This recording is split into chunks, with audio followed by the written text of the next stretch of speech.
You're about to hear a story that most governments won't tell you. It begins with an island. One so secret, so forbidden, that simply approaching it could get you killed. And the strangest part, it's not uninhabited. Someone is already there. Let's go deeper. Somewhere in the vast Bay of Bengal, off the coast of India, lies a small dot on the map. It's called North Sentinel Island, but most maps don't name it. Some don't even show it. That's not a glitch. It's deliberate, because this place is home to something the modern world has tried and failed to understand. A tribe, untouched by time, unaffected by globalization, completely isolated by choice. But this isn't just a story of isolation, it's a story of fierce protection, ancient history, and deadly warnings. And they're called the Sentinelese, and no one really knows where they came from. Some scientists believe they're direct descendants of the first humans who migrated out of Africa around 60,000 years ago.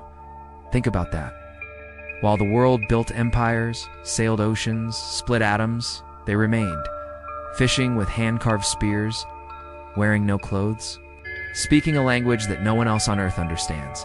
They have no writing, no farming, no known religion, yet they've survived every storm, every drought, every attempt to contact them. They don't want us. They never did. They've made that very clear. The first known outsiders to set foot on the island were British colonialists.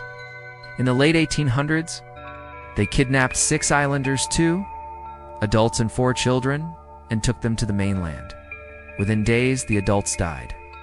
From disease, from exposure, or maybe from heartbreak. The children were returned, but the damage was done. From that day forward, the Sentinelese made a promise. One broken contact meant no more contact. Ever. Later explorers tried. In the 1960s, 70s, even into the early 2000s, Indian anthropologists made peaceful gestures, left coconuts, gifts, tried to speak. Sometimes the tribe accepted them. Other times, they fired arrows with deadly accuracy, until eventually India gave up. But not before something strange happened. In 2004, a massive earthquake shook the Indian Ocean. The result? A devastating tsunami that killed over 230,000 people. Governments scrambled to locate survivors. Even remote islands were surveyed from above. When an Indian Coast Guard helicopter flew over North Sentinel, they expected to find bodies, ruins, silence. What they saw were men, alive, standing in the ruins. Strings drawn. One of them climbed a broken tree, aimed, and fired an arrow directly at the hovering chopper. The message couldn't be clearer. We are still here, and we do not want you. How did they survive the tsunami? No one knows. Some believe their ancient knowledge of the ocean helped, others think it was luck. But one thing's certain, they had no intention of being rescued. After decades of failed attempts, the Indian government made a radical decision. Total isolation. No more research. No more helicopters. No more gifts. In 2005, they made it official. A 3-mile exclusion zone was established around the island. Entering this zone is illegal. Why? To protect the Sentinelese. From us. Because we carry something deadlier than guns. Diseases. The tribe has no immunity to the viruses we live with every day. A common cold could wipe them out. A flu could end their entire civilization. So we're kept away, not just for our safety, but for theirs. And yet not everyone listens. In 2018, a 26-year-old American missionary named John Allen Cho decided to break the law. He believed he had a calling, to bring Christianity to the Sentinelese. He paid local fishermen to take him near the island. Illegally. Quietly, they dropped him off at night. He paddled to shore in a kayak, armed with a Bible and a waterproof bag of gifts.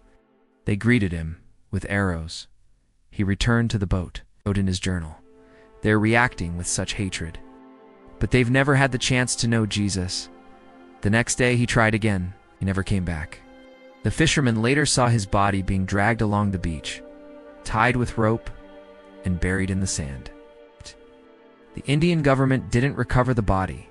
They couldn't. To do so would be to risk wiping out the very people Cho had tried to reach. So what do we really know about the Sentinelese? Almost nothing. We don't know their population, maybe 30, maybe 150.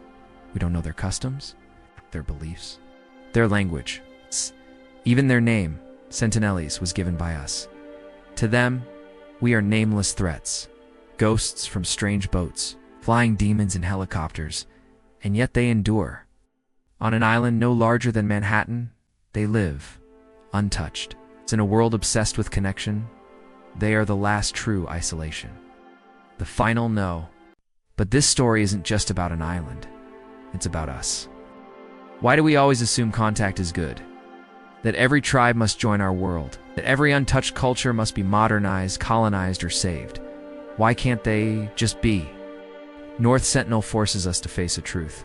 Sometimes leaving people alone is the most respectful thing we can do. Not because we fear them, but because they fear us. And maybe they're right too. There are thrill seekers online, people who post about sneaking into North Sentinel. They call it the ultimate adventure, a badge of honor. But it's not an empty island. It's not a theme park. It's a sovereign nation. A people who have made one thing crystal clear. They do not want visitors. To violate that is not just illegal, it's immoral. It's a potential death sentence. For you and for them. But still, the mystery pulls at us.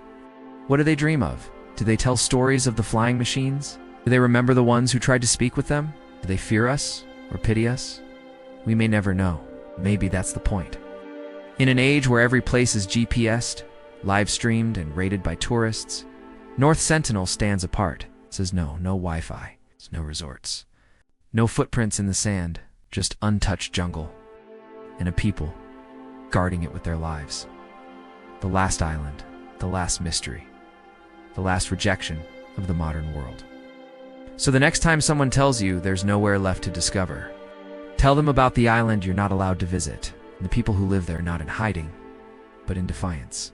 Because sometimes the greatest mystery is the one that refuses to be solved, and maybe should stay that way. That's a wrap for today. If this sparked your curiosity, hit subscribe and stay inspired.